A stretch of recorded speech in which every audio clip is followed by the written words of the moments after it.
Welcome to Plank of the Week with me, Mike Graham, and it's time to look at all the idiots who have done stupid things throughout the course of the week. Some of them may be politicians, some of them may not be. They might be organisations. I'm delighted to say I'm joined by Emily Carver, commentator, a plank expert of old, and Russell Quirk, who I think is probably one of the most veteran and also most used men on the plank. I don't mean that in a bad way. You're looking very smart, by the way, if I may say so, as indeed are you. Oh, we've dressed I have to be careful. Yeah, well, I mean, it's all happening now. We know no scruffy behaviour at all, which will obviously rule out a few people. But anyway, listen, why don't we start with you, Emily, because we are curtailed by time. Who's your first plank of the week? Well, where should I start? I think I'm going to go with GPs. GPs, yes. And that's because they are apparently now going to have a vote on reducing their working hours. So at the moment, they're expected to be in the office 8:30 till 6 p.m. They want that to be 9 to 5. So they're outraged by this, apparently. And so they're going to have this vote. And it comes at the same time as the government has shown that now GPs are working an average of 3 days a week. Yes. So they seem to be having it pretty nicely. And they said the public has come out of the pandemic with additional and unrealistic expectations of general practice. I think that means they simply want to have an appointment. Yes, yeah, it's unrealistic to want that. I mean, like the rest of the NHS, I think the GPs of this country would rather that you just didn't bother them. Well, but that's leave them to just get on with the other work that they do. But that has been the case. Yeah. Famously over the last 2 years, GPs have hardly been face-to-face at all. They've been working from home with their Zooms. So are they actually back in practice? No. No, they want to work less from home. 3 days a week, 9 to 5 from home. From home. So anything other than 9 to 5, they want extra money for, so presumably double pay. But hang on, presumably though, the 100 grand or whatever it is that they're on, that's now going to be reversed back pro rata if they're going to be doing less hours. Surely they've all got to take a pay cut, right? No, they won't be doing that. Sorry. But the great thing is the ones who are doing the 3 day week are not actually only doing a 3 day week. They're doing 2 days a week doing something else. So they're working as locums in some other places where they get paid more money. So it's nonsense to say that they can now work fewer hours. Well, exactly. Because they'll be seeing even fewer people. Blaming the public for their unrealistic demands. Shocking. If you phone up a GP practice, you can't get an appointment for love nor money. It's impossible. Sorry, blaming the public for being ill, for having the audacity. Yeah, it is. It's but your they've fault. learnt this, because during the pandemic, we were told that we had to protect the NHS, so we are to blame. If we see each other, we're to blame for putting pressure on the NHS. I had a guy today send me, because we were talking about it, as we do a lot on the show, a guy who said that he had an emergency with one of his kids, called up the GP's office and said, no, it's not an emergency, go to A&E. And you go, sorry? So you're sending me to the accident and emergency unit of the hospital because it's not an emergency. Well, you're like a ping pong ball patient, Which is called accident and emergency. It's a joke. The whole thing is a joke. Who's your first one? So my first is the Twitter arty. Yes. And what I mean by that is the kind of triggered left fraternity on Twitter. Like most people on Twitter. Who are apoplectic with regard to this wonderful news, I think, that Elon Musk has now successfully purchased Twitter. Why do people hate Elon Musk so much? Well, I don't know, but look, he's a damn sight better than what we've got already, which is cancel culture. You know, tweets not being sent. You know, I tried to send a tweet this morning with a very small, tiny, inoffensive swear word, and I got this huge, great cautionary message. Oh, I saw that tweet. What were you actually trying to tweet? Well, he did tweet it in the end. But I've had those as well. It says most people would not tweet this. Well, really? Well, I'm not most people, I think you'll find. So people deleted and cancelled, like Donald Trump famously. The President of the United States, love him or hate him, cancelled because of his opinions. Taliban's fine, though. So if anything, Elon Musk simply, regardless of how much money he's got, that's completely irrelevant. He's going to run that on the basis of open free speech, a return to democracy, he calls it. We hope. Well, I'm sure, which is a damn sight better than what we have already, which is censorship by Twitter. So surely people can see that anything is going to be an improvement. But also... Oh, sorry. No, I was going to say, one of the previous sort of major shareholders in the company is a Saudi Arabian prince, right? Nobody from the left has been up in arms about that. I mean, we can't sell any arms to them, but it's all right if he runs Twitter. And initially, he was one of the people blocking Elon Musk from buying it. And no complaints at all about that. And do you know what's so funny is that there have been some of these people, Jamila Jamil, who's the queen of woke, has said, this is going to be my last tweet. I can't possibly be on this platform because Elon Musk will bring back hate speech, misogyny, sexism, etc., etc. It reminds me of, when people said, I'll leave the country if Boris Johnson wins the election. No one left the country. But no one knows who she is anyway.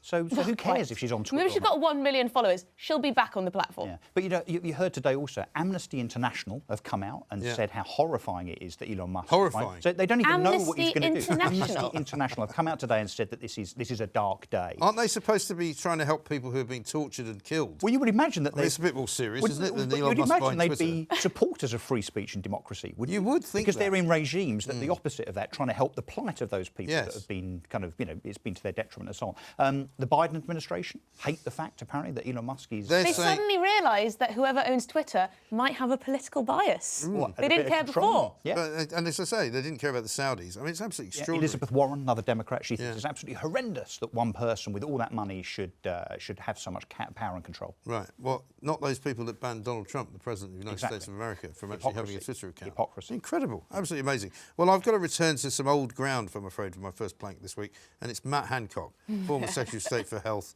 the man who was caught out, I can't ever tire of saying this, with his hands on another man's wife's bottom while he was supposed to be at work in the Department of Health. Yeah, during COVID. On CCTV. Yeah. And by the way, which resulted in one of the most ridiculous wastes of money of all time when the Information Commissioner decided to do an investigation as to who leaked it and then gave up after several months because they couldn't find out. And apparently it cost us about 50 grand. Anyway, he now says he's going to write a book. And Matt Hancock's version of his own life is so warped and twisted, I don't think he actually understands who he is, what he is, and what people think of him. Do you remember he used to write those pieces in the Mail on Sunday about when I was walking down the street yesterday, people came up to me to thank me for all the things that I'd done. And I don't believe that for us. I don't think anybody's ever gone up to Matt Hancock to say thank you, apart from maybe old Gina Coladangelo's husband. Well, because presumably he's happy that he's taken her off his hands. There's going to be a lot about how he fell in love with this woman and how, they couldn't resist their emotional attachment. It's a great one for their He just kids wanted his to read. leg over, let's be real. He's a bad PR effort on legs, isn't he? This is the guy that, went out and made sure everybody knew that he'd elected to have 7 refugees, was it, come live in one of his houses, presumably his second home that the taxpayer probably pays for anyway, one would imagine. Well, I mean, he's got a house somewhere up in the East Anglian area, hasn't he? And he's got a place in London. In fact, I was told the other day by Julie Hartley-Brewer that it's not unadjacent to where she lives. So he ran into him in the street. Poor Julia. Which must have been a bit awkward. Must have been a fright. Well, I would have pulled Matt Hancock. And the refugees kind of tailing along behind him, were they? Well, I mean, she didn't say that. No. But, I mean, it's a very nice part of the world. So what's the book going to be called? Because Julia actually tweeted a few days ago and said, look, suggestions for Matt Hancock's book. So I suggested The Cock-Up. Yes. Which I thought would That's be a great title. Which I thought would be apt. Yeah, I don't think he'll go for that. He'd probably call it The Saint, There's going to be a lot of revisionism in that memoir. My saving of the world by Matt Hancock. How I saved the world by Matt Hancock. Your next Prime Minister by Matt Hancock. How I learned empathy from Gina. As long as I don't see any more pictures of him in the surf. Yeah. And apparently, I mean, as a woman, I can ask you this, apparently some women find me very attractive. I assume you're not one of them. I'm not sure that's true. Well, maybe he that's does like to get his kit off, doesn't he? He likes to get his kit off. He likes a little publicity stunt. He's not quite Putin, though, is he? He certainly is not quite Putin, no. Thank God. Can you imagine?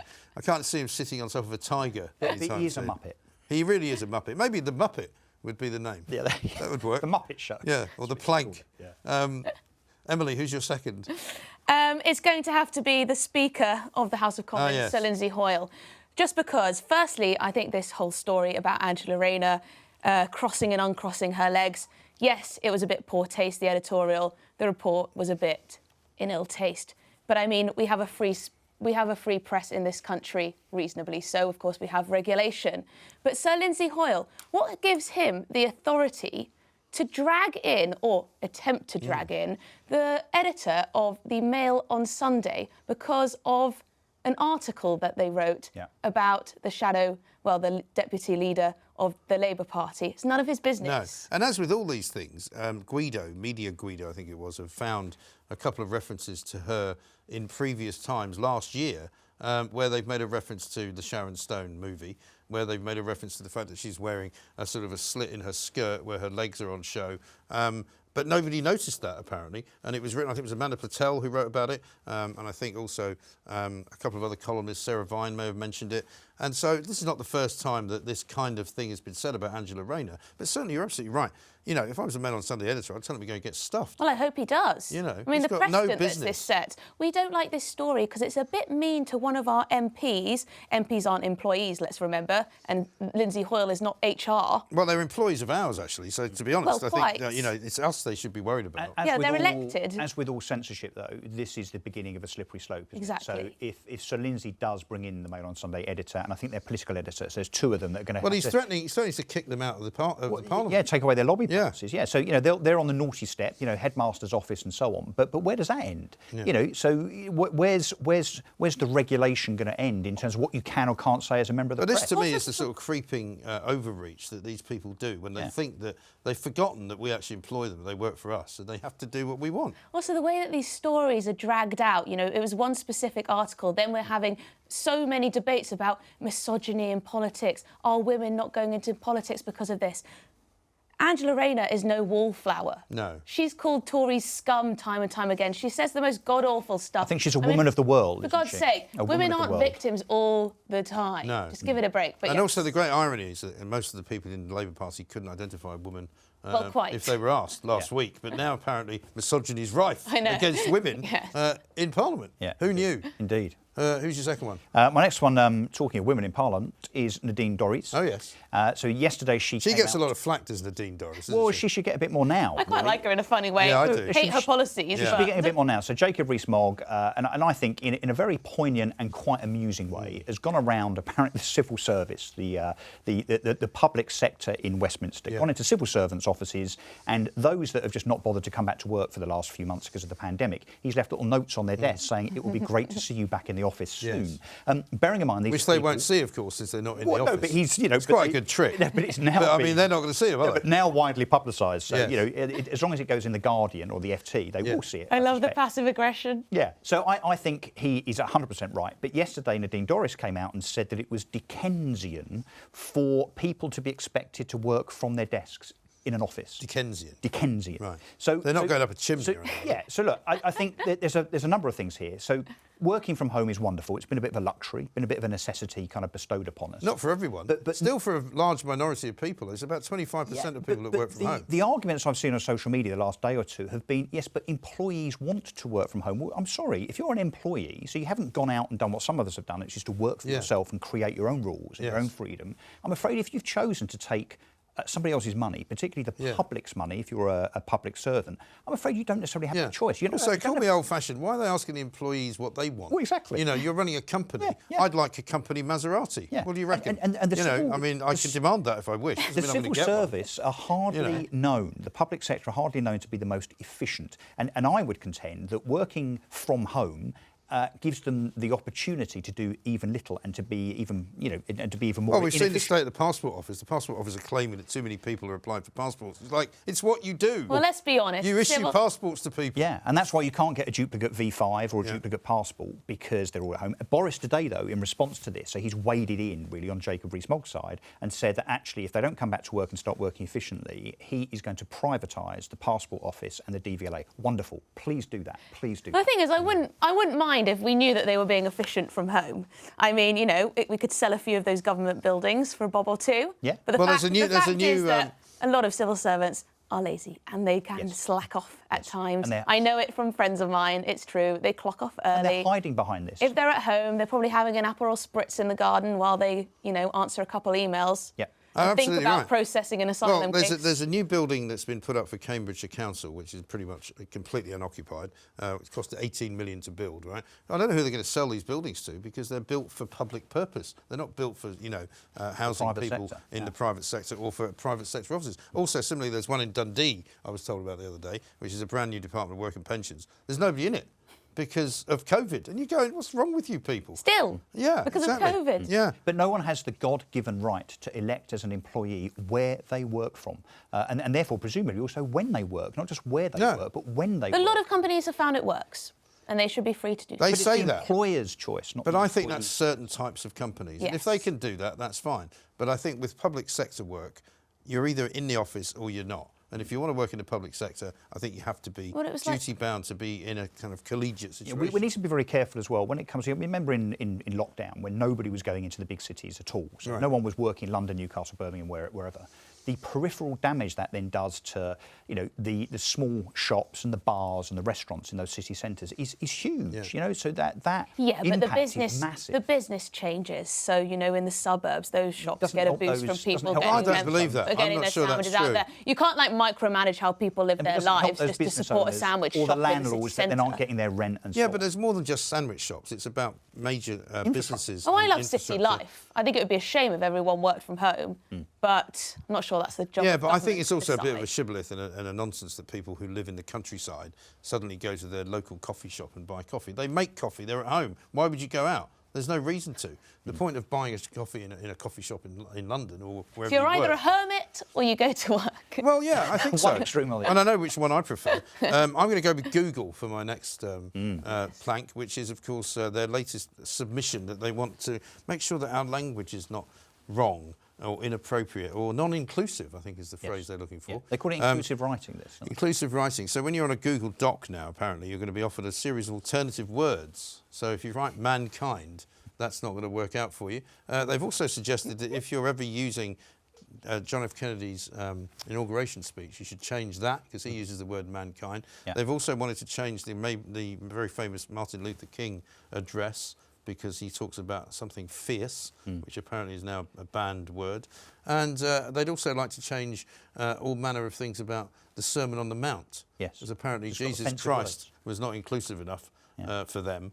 And it just seems to me... Didn't he input one of Hitler's speeches, so some Nuremberg thing, and it didn't suggest any alternative? Well, I don't know about that. Well, maybe he was a very inclusive dictator. Why does our language have to be inclusive? Well, it doesn't. I would ask Google. But, what I don't gives want... them the moral high ground here? You write quite a lot. What I don't want is a computer telling me, why don't you use an alternative word?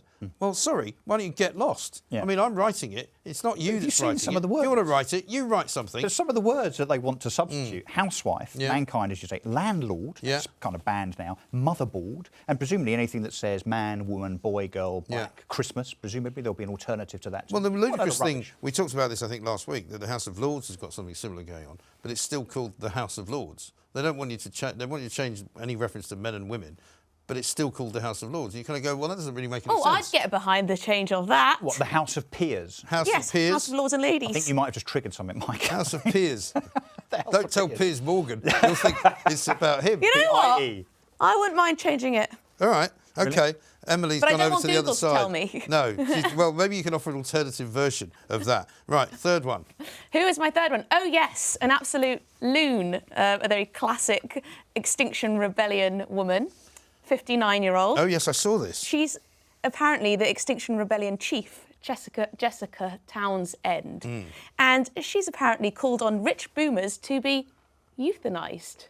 Euthanised. There's obviously an irony because she herself is a boomer, so she'd be first on the chopping block. Yes. But apparently she's probably, I imagine, has she taken some kind of exemption to this? She'd be the one doing the deed. She's going to top herself first. Is she just kind of? No, I don't think she's allowed to do that because that might be dangerous for the planet.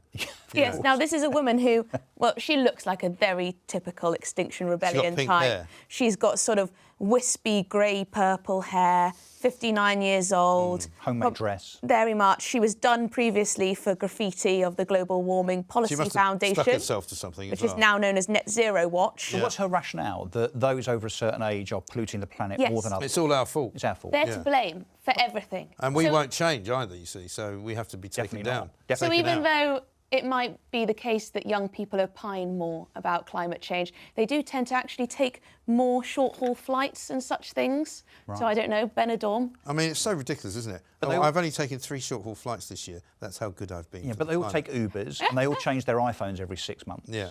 Well, exactly. Yeah. But they like to signal about it. It's all absolute and utter baloney. But she was particularly unpleasant, I have to say. That's a good one. Your third one? Yeah, nice lead into my third one, Emily. Thank you very much. Flights. British Airways is mine. The world's worst airline. Do you remember when they were the world's favourite airline all those years ago? Yep. And talk about a brand and a strapline kind of outliving the reality of the business. I flew on British Airways very recently, and I'm not nominating them. You're lucky you didn't get cancelled. Me, yeah. I mean, most of them do get cancelled. And it was an absolutely awful experience experience. 4 hours to check in, computer systems went down, mealy-mouthed apologies, and I kind of remonstrated about it because it was pretty inconvenient. And it turns out that they'd had exactly the same problem every day for the previous 10 days and hadn't warned anybody, so you didn't have the opportunity to get another flight. And the reason I'm nominating him is because it's happened again today. So there's a report today that British Airways have cancelled 100 domestic and international flights today, not actually because of an IT problem this time, although it normally is, but because they've got staff off sick. Well, this is what they keep saying. Well, how can it crumble so easily? Well, I actually had a call because they completely restructured their staffing scenario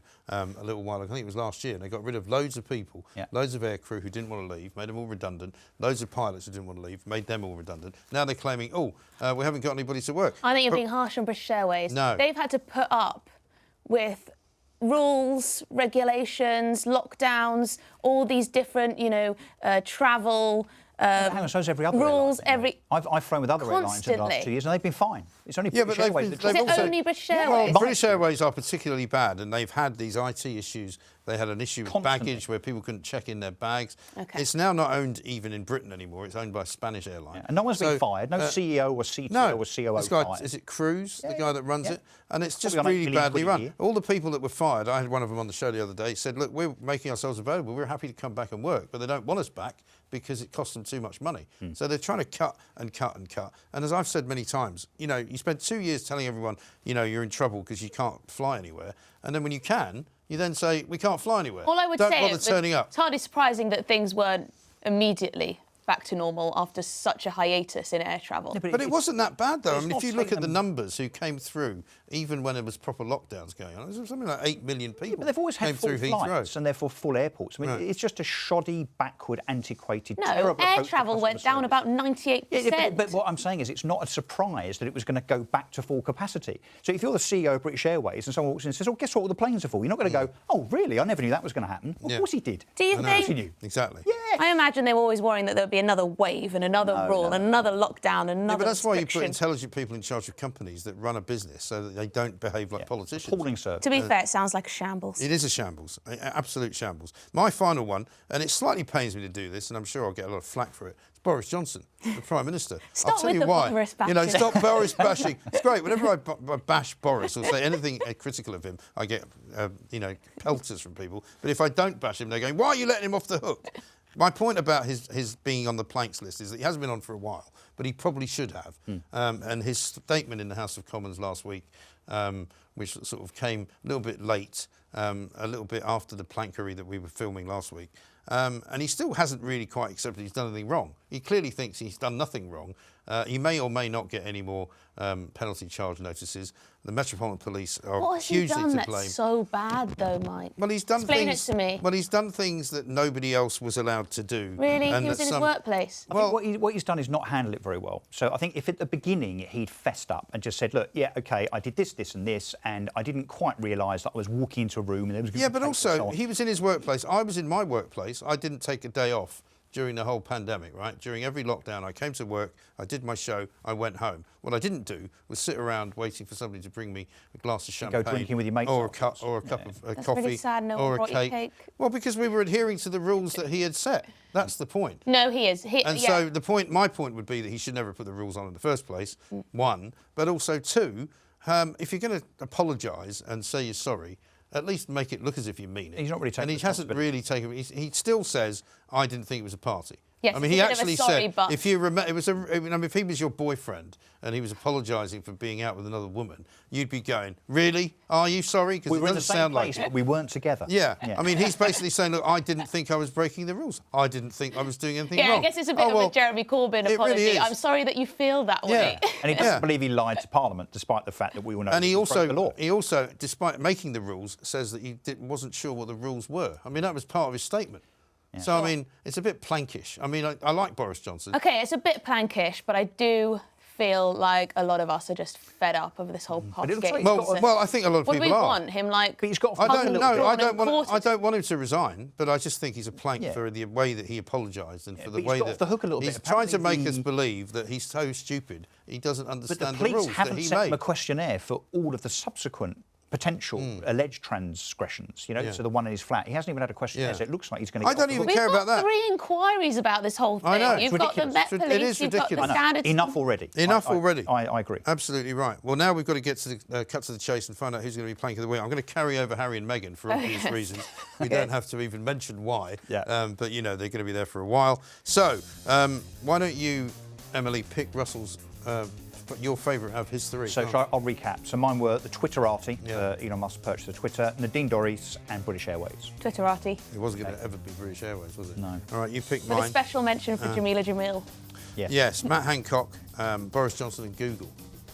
I've got to say Google. Google? I mean, honestly, what are they doing getting involved in such... So it's a tech special. It's a tech special, So we've got the Twitterati and Google. So can I go after our doctors? Tell me your 3. GPs, Lindsay Hoyle, Jessica Townsend, the 59-year-old ex-R chief. I'm going to go for Lindsay Hoyle because of my adherence to freedom of the press and my absolute crusade for freedom of the press.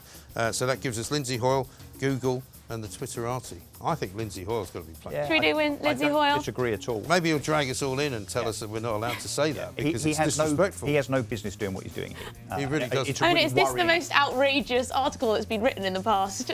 However long he's been in charge. I can't believe that he but from now on, editors are presumably going to have to ring Lindsay Hoyle or email him and find out it's OK to print this. Yeah, is it all right if we run this story? 100% not what we should be doing. Absolute plank. Exactly, absolute plank. Well, thank you very much indeed, Emily, Carver, Russell, Quirk. Sir Lindsay Hoyle, we thought you were going to be better than Burko, but unfortunately you are now plank of the week. We'll see you next time.